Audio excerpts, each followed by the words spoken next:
Hi friends, welcome to Rani's kitchen. మనకు పొద్దున్న లేవగానే ఫస్ట్ చేసే పని బ్రేక్ఫాస్ట్ ఏం చేయాలి అని చెప్పేసి మనకు దాదాపుగా టెన్షన్ అవుతూ ఉంటుంది లేడీస్కి, చాలామందికి. ఎందుకంటే ఎప్పుడు రొటీన్ బ్రేక్ఫాస్ట్ తినాలంటే కూడా పిల్లలు ఇష్టపడరు. మనకు కూడా కొంచెం డిఫరెంట్గా చేస్తే బాగుంటుంది కదా అని అనిపిస్తుంటుంది కదా. అట్లాంటప్పుడు నా దగ్గర ఒక చిన్న ఐడియా ఉంది. ఇది దాదాపు చాలామందికి తెలుసు కావచ్చు, కానీ నా వేలో నేను మజ్జిగతోటి చల్ల అంటే మజ్జిగనే అంటారు, చల్ల అని అంటారు కదా, చల్ల అట్లా ఎట్లా వేసుకోవాలో చూపిస్తా మీకు. కొంచెం డిఫరెంట్గా చేసి చూపిస్తా, నా వేలో చూద్దాం. ఫస్ట్ ఒక కప్పు మినపప్పు వేసుకుందాం.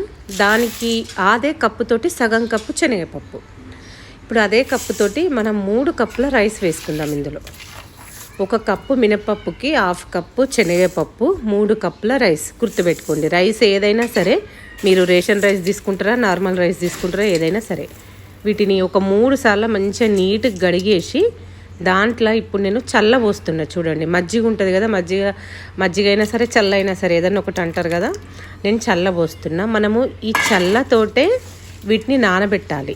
ఇంకా కొంచెం కావాలంటే ఈ మజ్జిగలని ఇంకా కొన్ని వాటర్ యాడ్ చేసుకొని మనము ఈ రైస్ను ఈ పప్పులను మొత్తం నానబెట్టుకోవాలి.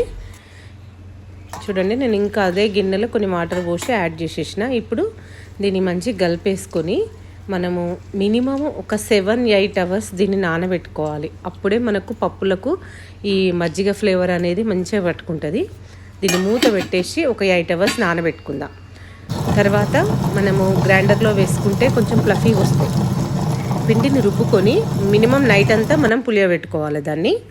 తర్వాత మార్నింగ్ మనం ఏ రోజైతే బ్రేక్ఫాస్ట్ చేద్దాం అనుకుంటున్నామో మార్నింగ్ టైంలో ఫస్ట్ కొంచెం తాలింపు వేసుకోవాలి. దీనికి ఆవాలు, జీలకర్ర, ఆయిల్ వేసుకొని కొంచెం శనగపప్పు, కొన్ని ఉల్లిపాయలు, మనకు సరిపడేంత ఉల్లిపాయలు, నేను ఒక 3 చిన్న ఆనియన్స్ కట్ చేసేసిన, ఒక క్యారెట్ వేసుకున్నా. నేను ఏదైనా సరే మీడియం సైజులో కట్ చేయాలి, బాగా చిన్నగా కట్ చేయొద్దు. కొంచెం కొత్తిమీర వేసేసి జస్ట్ షాలో ఫ్రై, జస్ట్ కొంచెం పచ్చివాసన పోయే వరకు వేయించుకోవాలి. తర్వాత మనము రుబ్బు పెట్టుకున్నాం కదా నైట్ పిండి, అది తీసుకొని దాంట్లో కొంచెం సాల్ట్ వేసుకోవాలి. నైట్ వేయొద్దు, సాల్ట్ మనం చేసేటప్పుడే వేసుకోవాలి. తర్వాత ఇవి మనం వేయించుకున్నాం కదా కొంచెం ఉల్లిపాయ, క్యారెట్ ఇవన్నీ అందులో వేసేసి మంచి కలుపుకోవాలి. కొన్ని వాటర్ కూడా యాడ్ చేసుకోవాలి దీంట్లో, ఎందుకంటే మనము రుబ్బి పెట్టుకున్నాక అది చిక్కగా అవుతుంది కదా. మనకు కావాల్సిన దోశ బ్యాటర్ వచ్చేటట్టు మనం దాన్ని కొన్ని వాటర్ వేసేసి కలుపుకోవాలి. చూడండి, మంచి కలుపుకుందాము. ఇప్పుడు మంచి కలుపుకున్న తర్వాత మనము ఈ దోశలను మనము చపాతీ పెనం ఉంటుంది కదా దానిపైన వేసుకోవాలి. నాన్ స్టిక్ ప్యాన్ పైన వేసుకుంటే టేస్ట్ బాగుండదు. ఫస్ట్ ఉల్లిపాయ మొత్తం పెనానికి రాసేసి కొంచెం పిండి తీసుకొని బాగా సన్నం కూడా చేయొద్దు. ఈ దోశను నార్మల్గా మీడియం సైజులో మనము తిప్పుకోవాలి.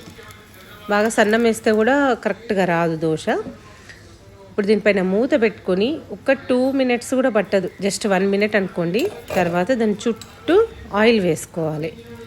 ఆయిల్ కొంచెం ఎక్కువనే పడుతుంది, ఎందుకంటే మనము నాన్ స్టిక్ మీద వేస్తలేం కాబట్టి. చుట్టూ కొంచెం రెడ్ గాలిన తర్వాత దాన్ని తిప్పుకోవాలి మనం. చూడండి ఎంత బాగా గాలిందో, రెడ్డిష్ వచ్చింది కదా. నాన్ స్టిక్ మీద మనకి ఇట్లా రాదు, అదే మన చపాతీ ప్యాన్ పైన ఇట్లా వస్తుంది. ఇప్పుడు దీన్ని తీసి మనం పక్కన పెట్టుకుందాం. 2 సైడ్స్ మంచిగా గాల్చుకుంటే సరిపోతుంది. చూడండి, మన దోశ రెడీ అయిపోయింది. ఇప్పుడు వీటిని చల్లట్లను మనము దేనితోటైనా తినొచ్చు. పల్లి పచ్చడి, కారము, మామిడికాయ పచ్చడి, మీరు దేనితోటి తిన్నా టేస్ట్ బాగుంటుంది. ఒకసారి మీరు ట్రై చేయండి.